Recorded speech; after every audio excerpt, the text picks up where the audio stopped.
예, 이어서 발표 계속 이어가도록 하겠습니다. 오늘 김영수 선생님께서 발표해 주시겠는데요. 얼마 전에 이제 김남주 평전을 5.18 문학상도 수상하신 바가 있는데 김남주 선생의 시에 대해서 발표를 좀 하도록 하겠습니다. 네, 앞자리로 모시도록 하겠습니다.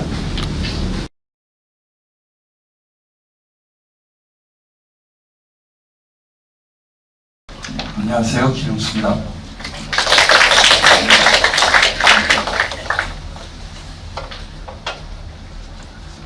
50주년 그 심포지움이라고 해서 탐구보다는 회고가 중심이겠다 그렇게 생각을 하고 왔습니다. 발제문도 그런 마음으로 썼습니다. 제목은 그가 일어서면 만파가 일어선다 이렇게 붙였는데요. 김남주 시 중에 무등산을 위하여 중에 그대가 일어서면 만파가 일어선다는 구절에서 나왔습니다. 제가 옛날에 읽을 때는 그러니까 감옥에서 써서 내보냈을 때는 내가 일어서면 만파가 일어선다 라는 표현이었습니다. 여기 이제 만파는 만개의 파도라는 뜻이고요.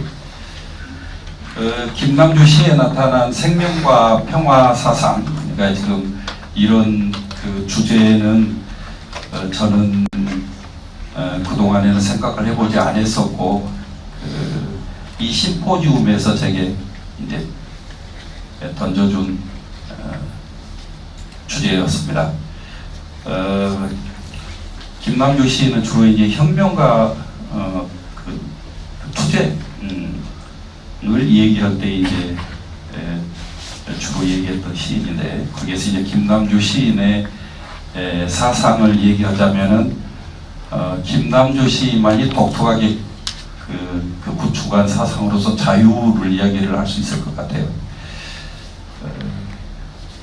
제가 생각할 때 거의 같은 뜻으로 이렇게 사용하지 않았나 저는 이제 그렇게 생각을 해봤습니다. 생명은 그 옛날부터 강에 주로 이제 비유를 합니다.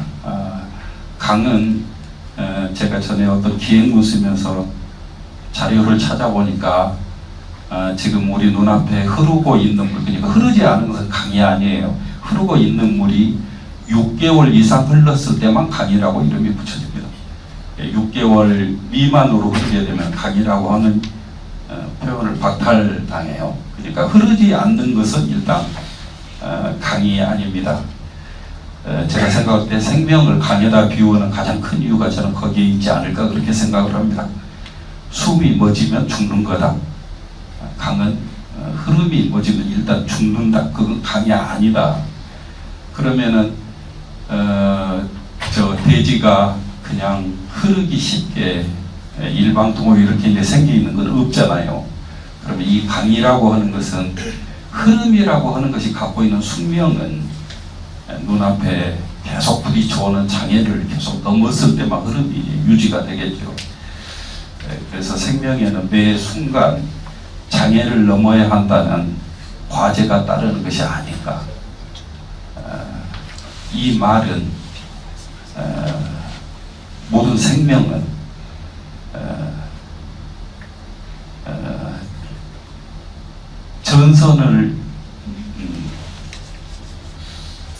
전선이 없는 시대는 없는 거니까 또다시 전선을 눈앞에 둘 수밖에 없는 숙명을 가지고 있는 것은 아닌가. 그래서 저는 이제 생명이나 평화를 얘기하려면은 생명이나 생명이 평화를 말하는 것은 그런 전선을 설정하려고 하는 의지 때문이다 라고 이제 그렇게 생각을 해봅니다. 그래서 생명의 흐름이 막히지 않는 생명의 흐름이 단절되지 않을 수 있는 전선을 설정하려고 하는 의지가 우리에게 이제 평화라고 하는 문제를 자꾸 이렇게 이제 제기했다고 생각이 들고, 그렇다면 평화는 근대의 계획이 아니라 생명의 그 본성 안에 들어있는 거다. 평등은 근대의 계획이지만 평화는 근대 이전부터, 그러니까 생명이 존재하는 한 항구적으로 존재할 수밖에 없는 명제가 아닌가 그렇게 생각을 합니다. 역시 그 전에 그 문익환 목사님 글 읽으면서 제가 발견을 한 건데, 문익환 목사님은 그 표현을, 그 개념을 굉장히 뚜렷하게 가지고 계시더라고요. 평등은 고른 것을 말해요. 평등은 고른 것을 말하는데 고르기만 하다고 해서 생명의 환희가 넘치는 건 아니다. 거기서 생명의 환희가 깃들 수 있는 것을 이제 평화라고 그렇게 불러서 문익환 목사님이 특별히 이제 그 중시했던 것은 평화였어요. 예수로 처음부터 평화를 전제하거나 평화를 지향하거나 평화를 쟁취하기 위해서 존재하는 것이니 평화는 한마디로 예수로 본적지가 되는 셈이다. 김남주 시에서 생명과 평화를 사유하겠다 하면 20세기 한반도가 낳은 가장 심각한 질곡과 그에 맞선 저항의 소리를 듣겠다는 소리가 아닌가, 저는 이제 그렇게 생각을 해서 김남주 시인에게 김남주 시를 놓고 생명과 평화를 이야기할 때 굉장히 중요하게 떠오르는 것, 그것을 이제 몇 자 정리를 해봤습니다. 두 번째 챕터에서 우선 그 이야기를 했는데요. 지금 김남주 시인은 20세기의 가장 심각한 질곡과 그에 맞선 저항의 소리를 냈는데, 지금 그 소리에 대한 이야기를 우리는 지금 21세기에서 하고 있습니다. 김남주의 시에서 가장 중요한 것은 대지와 절연된 문명의 폐쇄회로 안에서 노래하지 않았다는 거예요. 그러니까 김남주 시인의 시에서 굉장히 중요한 것은 끝없이 그 자기 대지와 천적이 함께 존재했다라고 하는 것이 제가 생각할 때 김남주 시에서는 아주 중요한 문제라고 생각이 듭니다.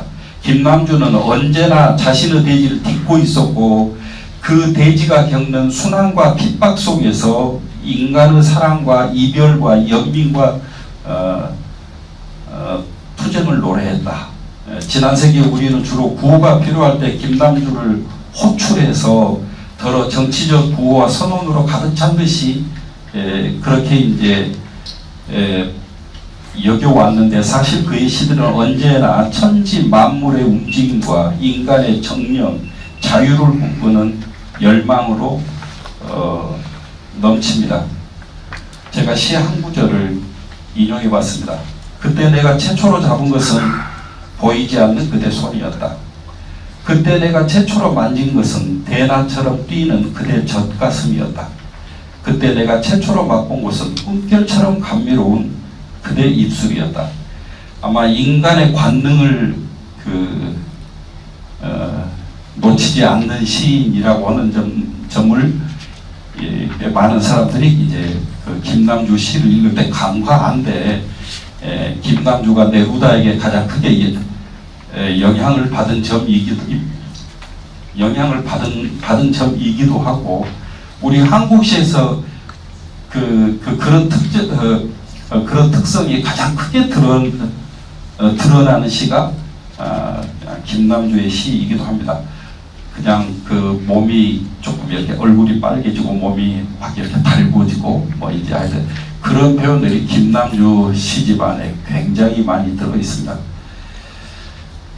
그러나 그에게 오래 시인이라는 별명이 붙는 이유는 그가 철저하게 전라도의 자식이요 또 광주 정신을 표상했기 때문일 것입니다. 특히 이제 광주 민중항쟁을 이야기하려면은 꽤 많은 사람들이 김남주 시를 찾아서 김남주 시에서 인용을 하는. 근데 여기서 제가 강조하고 싶은 부분은 조금 전에 제가 표현했던 대지와 절연된 문명의 폐쇄회로 안에서 생명과 평화의 흔적을 포착하려고 애쓰지 않았다는. 그러니까 지금 전라도의 자식이요 광주 정신을 표상한 가장 큰 이유가 전라도가 중요하거나 광주가 특별한 장소에서가 아니라 김남주의 대지여서입니다. 그러니까 자기 대지와 함께 그러니까 자기 대지와 함께 같은 운명을 갖는다 라고 하는 것은 김남주 시인에게는 굉장히 중요한데 그 부분이 더러 이제 예를 들어서 전에 보니까 저 5.18 타국 드라마가 모래시계가 나왔을 때 그 모래시계를 통해서 아마 김대중 대통령이 정치적으로 가장 그 사회적 분위기로부터 이득을 본다고 생각하고 있을 때 인터뷰를 청하니까 김대중 대통령이 굉장히 크게 화를 냈어요. 어떤 거 가지고 화를 냈냐면은 왜 그렇게 그 모든 천민과 하천, 천박한 것은 전부 다 전라도 사투리를 써야 하느냐. 모래시계라는 드라마를 보면서 그 부분을 가지고 유감 표시를 했던 뉴스를 봤던 기억이 있습니다. 대체적으로 전라도 사람들은 자신들의 대지를 평화나 예술이 지나가는 상징적인 장소로 그렇게 취급들을 많이 하는데 거기에는 그냥 사실은 각별한 노력이 그런 상태를 저는 만든다고 생각합니다. 지금 그 한자로 제가 몇 글자 써놨는데요. 호남 공중 하초운 천하강산 제일루. 이 표현을 제가 어디서 발견한 표현이냐면은 원불교 그 만드신 분이 그 쏜 것이 제일 아마 잘 보이는 자리일 거예요. 이 무등산에 그러니까 이 무등산에 저 광주 사람들이 감정이입을 했을 때 이제 그때 일어난 현상들이 제가 이제 거기다 이렇게 써봤어요. 예컨대 몇백 년에 걸쳐 외세가 침탈할 때마다 민중이 공동체를 지키기 위해 죽음을 불사한 저항의 유산이 쌓인 곳이며 또 근대 한국 정부의 산업화 정책에 일방적으로 희생되면서 호남의 민중을 전국 공단의 노동력과 전국 각지의 하층 인력으로 떠나보낸 내부 식민지의 정서적 조국이 되는 곳이다.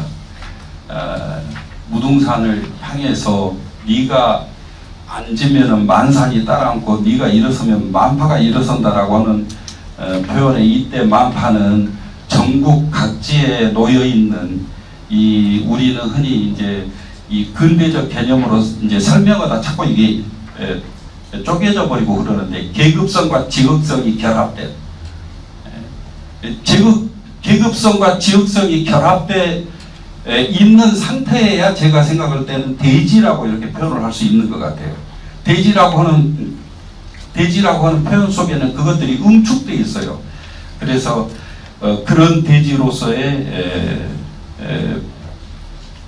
무등산을 이야기할 때 보면은 김남주가 생각하는 신명과 평화, 자유 이게 뭔지가 저는 보인다고 생각이 됩니다. 김남주가 그곳에 김남주가 노래한 집단의 경험과 기억 이제 그러니까 그곳에 그러니까 대지의 시간표와 그 대지의 자식으로서 개인의 시간표가 괴리되어 있지 않은 그곳에 대한 노래로서 절정에 이른 작품은 제가 생각할 때 역시 5.18을 만났을 때 쓴 학살이라고는 시라고 생각이 듭니다. 사실 학살이라고 하는 시는 5.18 현장을 경험한 대부분의 사람들이 굉장히 놀란 시입니다.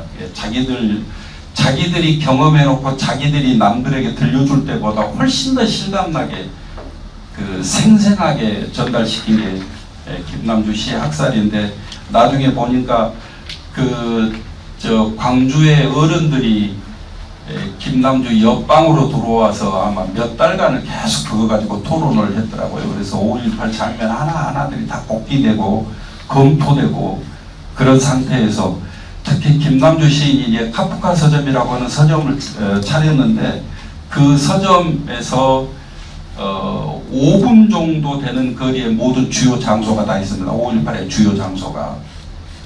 그래서 거의 김남주의 무대에서 김남주가 없는 상태에서, 그러나 김남주의 후배들이 김남주를 대신하는 상태에서 맞았던 게 5.18이기 때문에 그렇게 실감나게 알았던 것이 아닐까 그렇게 생각이 듭니다. 여기서 굉장히 중요한 것 중에 하나가, 김남주는 미신화되거나 하는 걸 굉장히 경계를 많이 했습니다. 그래서 글로도 골개미 하여튼 그런 것들, 전통 이런 것들에 대해서 철저하게 경계를 합니다. 그것들을 받아들이지 않으려고 굉장히 노력을 합니다. 저는 그런 김남주에게 대지의 염력이 살아있는 것은 이 영혼이 대지의 영혼이기 때문에 살아있었다. 김지아 시인은 굉장히 깊이 탐구했고 굉장히 명료하게 정리를 해놓고 우리에게 굉장히 많은 가르침을 줬는데, 그러나 실제 모델을 보려면은 아마 김남주 시를 봐야 전라도 민중의 미학, 어문구조 이것이 뭔가가 드러나는 게 아닌가 그렇게 생각이 듭니다. 그래서 그 표현을 제가 여기다 한번 발제문에 남겨봤습니다. 미신 같은 표현이지만 김남주 시에는 늘 대지의 영역이 살아있었다.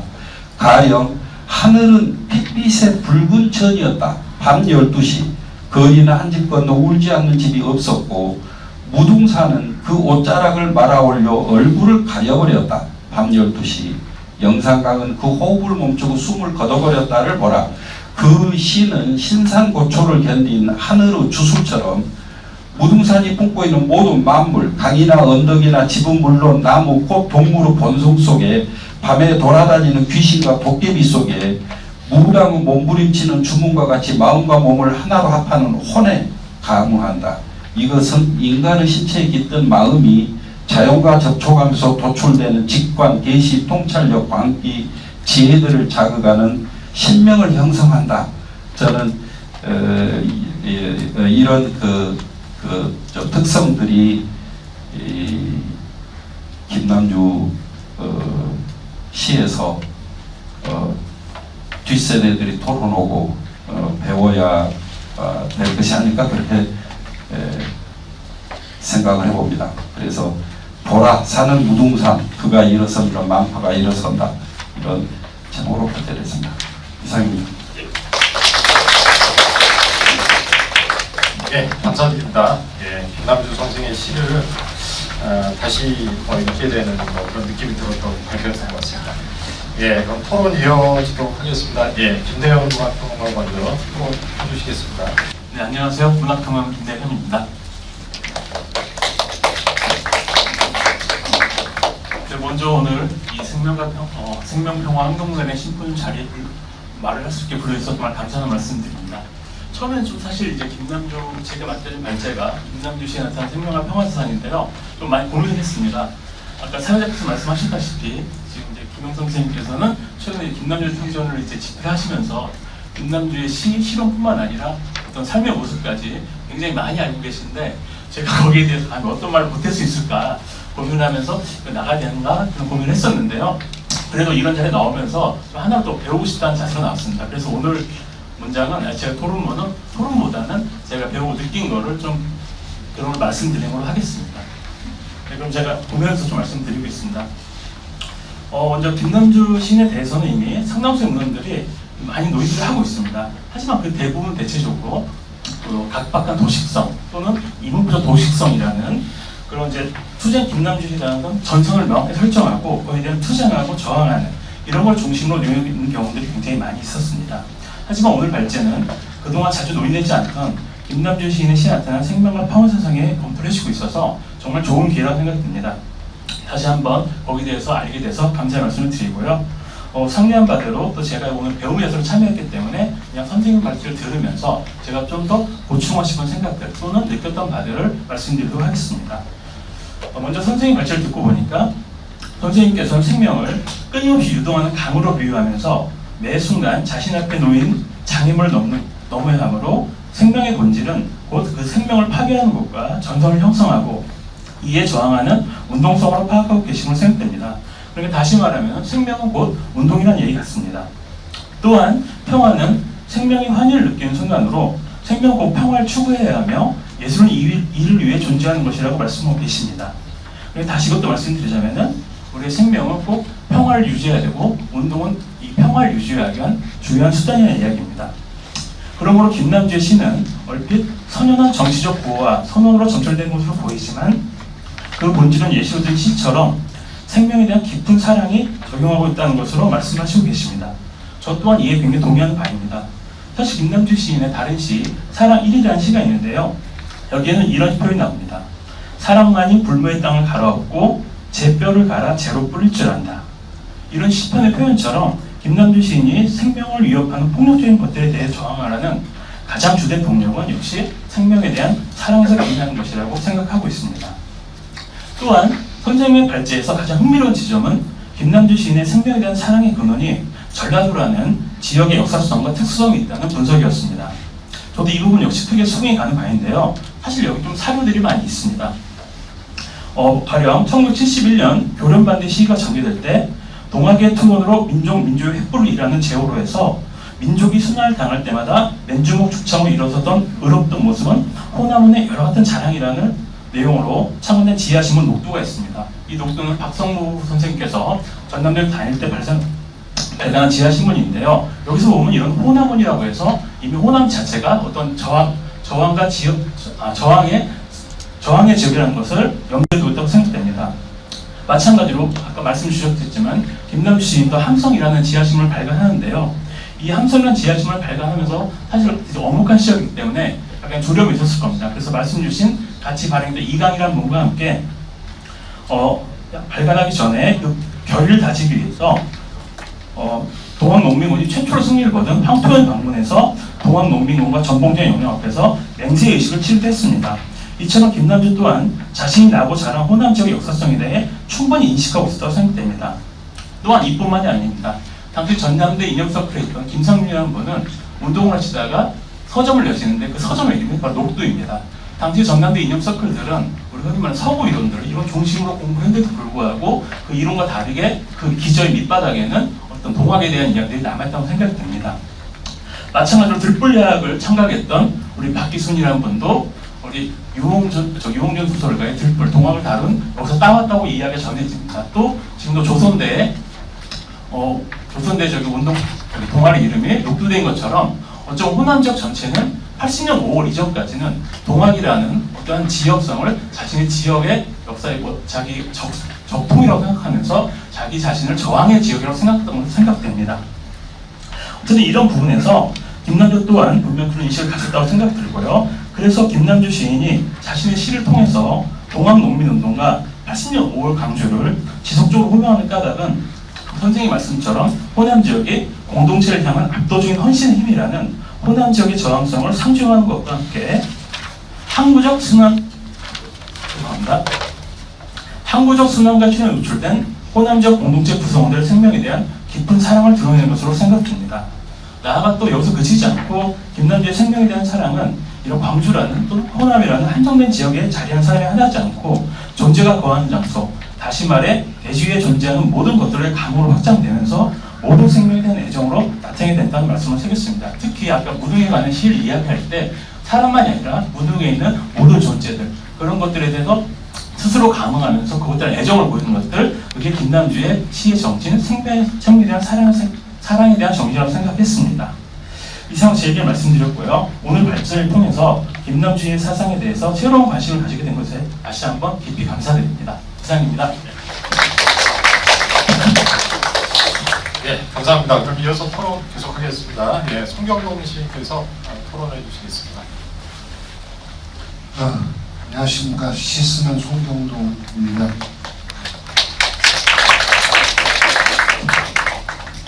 전 원래 이런 딱딱한 토론, 뭐 학술적인 어떤 이야기 이런 거에 안 어울리는 인간인데 왜 저를 이렇게 불러서 고문을 시키는지. 여기 하나도 안 딱딱해. 아, 굉장히 그래요? 부드럽잖아요. 아, 그래요. 다행입니다. 그렇게 하시면 돼요. 예. 전 개인적으로는 이 자리가 굉장히 뜻깊은 자리이긴 합니다. 여기 계신 여러 선생님들이나 선배님들이 더더욱 김남주 선생님과는 각별한 인연과 사연을 가지고 계시겠지만 저도 이제 짧지만 그런 인연을 가지고 있고요. 사실 제가 시를 쓰게 된 게 김남주 선생님을 만나서 쓰게 된 것 아닌가 그렇게도 생각하고 있습니다. 제가 전남 여천의 석유화학단지 그리고 광양제철 이런 데서 어린 비정규 노동자로 일할 때 어느 날 한겨레 신문을 봤어요. 근데 거기에 문학학교 소개가 나왔는데 거기에 김남조가 있는 거예요. 그래서 전 그때 문학 아예 몰랐을 때거든요. 근데 이 유명한 여류 시인인 김남조 시인이 나오는 곳이면 여기 괜찮은 곳인가 보다 해서 어렸을 때부터 마음에 품고 있던 것, 그리고 제가 노동 현장에서 느꼈던 어떤 소외나 아픔 같은 것을 한번 적어봐야 되겠다. 근데 여긴 김남조 이런 유명한 여류 시인도 오시는 곳이니까 좋겠다고 와서 제가 면접이라는 걸 그때 봤어요. 그때 저 면접을 봤던 게 김남주 선생님이세요. 그때 정말 절망했습니다. 정말 나는 왜 이리 인생이 안 풀리는지 하면서 원망하고요. 김남주 선생은 어디가 계시는데 앞에 앉아 계시는데 다 아시겠지만 시커먼 얼굴에 그냥 사람 좋은 물봉 웃음만 웃으시면서 뭐 물어보지도 않고 이종기 선배님 막 이렇게 대지에서 타셔가지고 저희 농민을 넘으시는 거. 근데 거기다가 또 이분이 이런 데서 면접을 보는데 여름이었는데 바지를 막 똘똘똘 말아 올려가지고 딱 어디에서 논매다가 논물대다가 잠깐 온 분이에요. 그렇습니다. 그렇게 선생님을 만났는데 이왕 온 거 이제 다시 내려갈 수도 없고 가방 3개 들고 왔는데 공부해봐야지 하면서 제가 시공부했습니다. 그리고 김남주 선생님께 이런 사회와 역사에 대해서 배우게 됐습니다. 그런 기억이 있고 그 나중에 그런 공부를 통해서 자연스럽게 오히려 내가 가야 될 곳은 나랑 비슷하게 살아온 노동자들, 민중들이 있는 곳인 것 같다. 그래서 구로 노동자 음악회 가서 한 24년 구로공단에서 생활을 했던 것 같습니다. 그때 중간에 한번 선생님 돌아가시고 여러 번 이제 제가 구로 노동자 음악회 선생님 모시긴 했지만 돌아가시고는 저희 노동자 문학의 밤 이런 것을 했을 때 김남주 선생님의 낭송 테이프가 하나 있어요. 전 지금도 가지고 있습니다. 육성으로 그 병원에서 녹음했던 그 시들 한 편 한 편이 저에게는 어떤 지침이자 어떤 시인의 자세이자 그랬던 것 같습니다. 그래서 그 시의 육성으로 선생님을 호명해서 그 문학의 밤을 치르고 그때에는 슬라이드 쓰던 때였는데요. 슬라이드 필름 한 장이 있었습니다. 그 김남주 선생님 얼굴 나오는 게 어떻게 했는데 사실 그걸 지금도 가지고 있습니다. 저는 그때 받은 500원짜리 동전만한 조그만 슬라이드 필름 선생님이 나온 걸 제 책상 앞에 놓고 몇십 년 산 것 같긴 합니다. 왠지 제가 살아가야 될 어떤 시인의 길은 선생님을 쫓아 살아가는 길인 것 같다. 이래서 하여간 그 슬라이드 필름 한 장을 못 버리고 지금도 책상 앞에 놓고 있습니다. 그렇게 선생님은 가셨지만 매 순간 저는 김남주 시인을 만나왔던 것 같습니다. 그리고 그 뒤에 제가 어쩌다 보니 이제 이런 투쟁 현장 이런 것들을 사회적 갈등과 분쟁 현장 쫓아다니면서 주로 많이 하게 됐던 게 이제 추모시 이런 것을 쓰는 거였는데요. 한 지금까지 100여 편이 넘는 안타깝게 돌아가신 분들의 추모시 이런 걸 썼어야 됐었던 것 같습니다. 보통 이틀 전, 하루 전에 청탁이 오죠. 울산이든 어디든 지역이든 상관없이 그러면 이제 하룻밤새 날을 새서라도 그 추모시 한 편을 써서 그걸 호주머니에 넣고 혼자 나가야 되는 길이었습니다. 저는 그게 다 김남주 선생님이 아마 가르쳤던 투쟁가 그런 투사의 길 아니었을까 그런 생각을 했고요. 제가 검정 옷 양복이라고 해봤자 입을 일이 없어서 검정 양복 한벌 있는데 그것은 저는 시인의 전투복이라고 생각했습니다. 그런 안타까운 어떤 분쟁이나 투쟁 과정에서 돌아가시거나 쓰러져 가거나 그런 동지들의 자리에 함께 가기 위한 투쟁복이라고 생각했고요. 그 하나를 가지고 있습니다. 그래서 그때마다 전 그랬던 것 같아요. 그 무대에 올라가기 전에 추모시들은 낭송으로 올라가기 전에 무대 옆에 기다리고 서 있을 때 두근거리기도 하고 근데 그때마다 저는 눈을 감고 딱 한 사람의 얼굴을 떠올리긴 했습니다. 제가 왜 그랬는지는 잘 모르겠어요. 그게 김남주 선생님이었습니다. 눈을 감고 그 무대에 올라가기 전에 김남주 선생님께 저에게 용기를 달라, 힘을 달라, 그리고 내가 이 분노, 우리 사회의 어떤 이런 분노를 잘 이 동지들 앞에서 할 수 있도록 해달라. 이렇게 해서 사실 추모시 낭송으로 갈 때마다 아이가 눈 감고 선생님을 또 한번 떠올리고 선생님과 대화 한번 나누고 그러고 무대에 올라가는 게 일이었던 것 같습니다. 딱 한번 그래도 제가 김남주 선생님께 칭찬받고 싶어서 오늘은 좀 칭찬 좀 받을 수 있죠 했던 날은 어떤 날이었냐면 사실 2011년도에 한진중공업 희망버스 사건으로 어쩌다 보니 제가 주동자처럼 돼버리긴 해서 수배받다가 김진숙 동지 살아서 내려오고 그리고 이제 부산구치소에 입감되는 날 그래서 혼자 이제 그 부산구치소 독방문을 그게 0.75평짜리라는 독방문을 간수가 딱 열어주고 들어간 다음에 뒤에서 찰카등하고 문 닫더라고요. 그때도 처음 생각났던 게 김남주 선생님이 떠올랐고 어쩌다 보면 저는 한 20-30년 동안 김남주 선생님하고 연애하던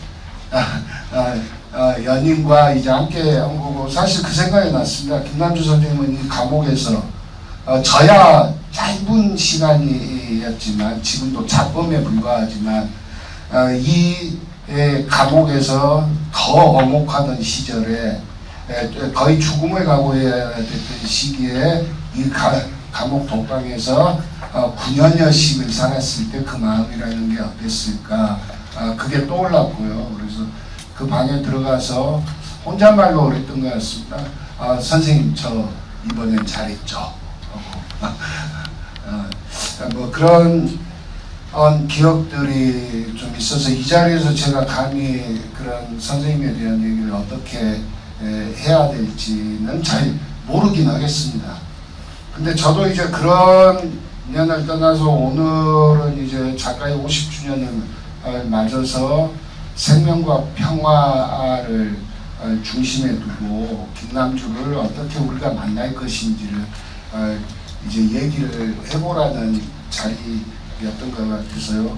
저도 뜻깊은 자리 아닌가. 이제 저는 또 한 사람의 문화 아니나 어떤 사용도로는 뒷세대 한 사람으로서 김남주를 어떻게 만날 것인가를 저 스스로도 한번 다시 점검해보라는, 돌아보라는 그런 소중한 자리라는 생각에서 참 감사하기도 합니다.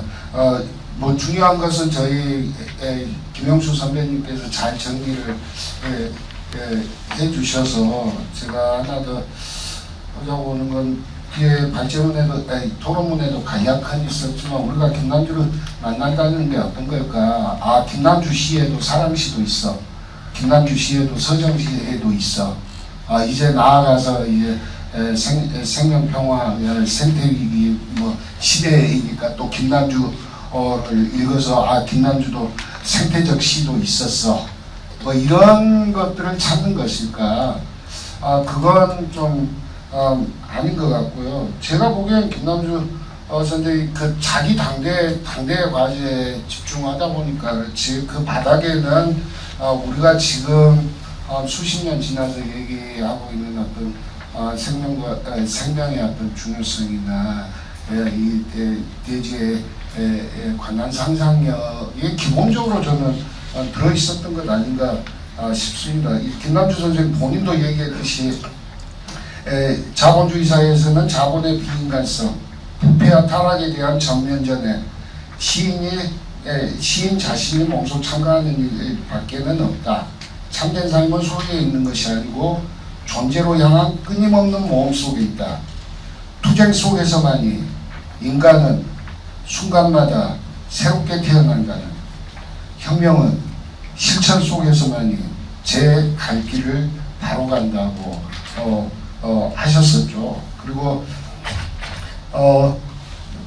자본의 비인간성, 부패와 타락 등으로 인해서 자유의 집단 수용소, 인간성의 공동 묘지가 되어버린 현대의 모든 야망과 모순을 넘어서 어머니 대지에 사는 모든 생명이 고루 평등하고 평화로우며 안전한 세상을 꿈꿨던 이 대지의 참다운 상상력이 김남주였다고 저희는 이해를 해야 되는 것 아닌가 싶습니다.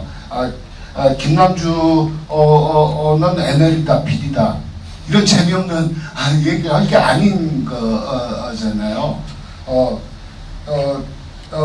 이런 김남주 선생 역시도 그 자기 당대를 살면서 수많은 독점과 모순을 넘어서 다다르고자 했던 어떤 혁명의 목표지로 삼았던 건 이런 어머니 대지에 살아가는 영롱한 생명들 모두가 더불어 살아가며 제 삶의 온전한 가치를 평등하고 평화롭게 누리는 진정한 어떤 무등세계에 대한 꿈 아니었을까 생각합니다. 그런 김남주 한국사의 드모니 혁명가를 작은 어떤 정치적 잣대나 어떤 뭐 이런 것들로 저희가 가볼 필요는 없는 것 아닌가, 또 그래야 되는 것 아닌가라는 게 우리 김영수 선생님의 발제문이었지 않았는가 생각하고요.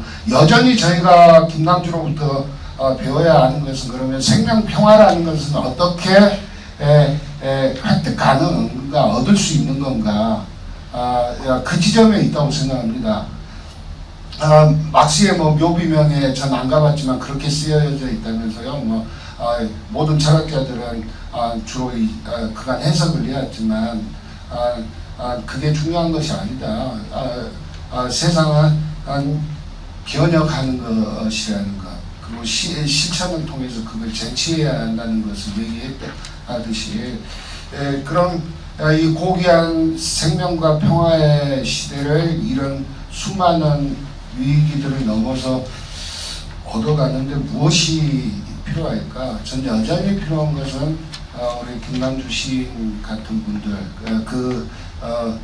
대해서 수많은 인류가 했듯이 그걸 실제 극복하려는 어떤 연대와 투쟁, 그런 전투적 어떤 삶들이 아닐까 싶습니다. 어떤 생명 평화도 사실은 우리 모두의 그런 구체적인 실천과 연대와 투쟁 없이는 쉽게 달성되지 않는 거라는 것을 우린 다시 한번 김남주로부터 배워서 이런 대지와 어떤 인간에 대한 정말 깊은 사랑과 연대의 마음, 거기에 더불어서 안타깝게도 아직도 이런 생명과 평화의 세상을 위해서는 일정 정도의 전투적 삶들이 필요할 수밖에 없다는 것. 우리가 얘기하는 생명과 평화는 그냥 얻을 수 없을 거라는 것을 인식해 나가면서 그 길에서 김남주 시인을 다시 만나는 거 아닌가. 그런 짧은 생각을 해봤습니다. 마치겠습니다.